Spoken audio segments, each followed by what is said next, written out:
अस्सलाम वालेकुम मेरे प्यारे भाइयों। आज मेरा वजीफ़ा बहुत ख़ास है और ये तमाम उन मेरे भाइयों के लिए है जो अपनी मुलाज़मत में मुश्किलात का शिकार हैं और वो चाहते हैं कि उनका तबादला किसी सही जगह हो जाए, या ऐसा है कि वो किसी ऐसी जगह फंस चुके हैं जहाँ से अब निकलना मुश्किल नहीं है, जहाँ हालात साज़गार नहीं है, या वो अपनी फैमिली को सही से लुक आफ्टर नहीं कर सकते।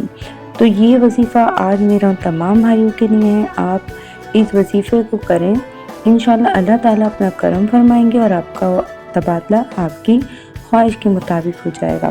तो सबसे पहले मैं आइए वजीफ़े की तरफ चलते हैं। वजीफ़े में आपको सबसे पहले या हय्यू या क़य्यूम 101 मरतबा पढ़ना है, फिर अलहम्दु शरीफ 21 मरतबा पढ़नी है, सूरह अखलाक 21 मरतबा पढ़ना है, आयत करीमा 101 मरतबा पढ़ना है। ये सब ईशा की नमाज के बाद पढ़ना है और उसके बाद दुआ मांगनी है, फिर कोशिश करनी है अपने तबादले के लिए।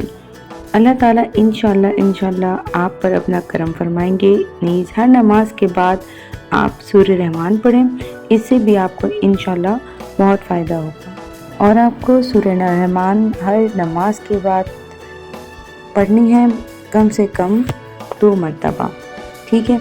और फिर अपने सजदे में अल्लाह ताला से जाकर दुआ मांगनी है। अल्लाह ताला इंशाअल्लाह अपना करम फरमाएंगे और आपका तबादला आपकी ख्वाहिश के मुताबिक हो जाएगा। वीडियो अच्छी लगे तो लाइक, शेयर और सब्सक्राइब कर दीजिएगा। शुक्रिया।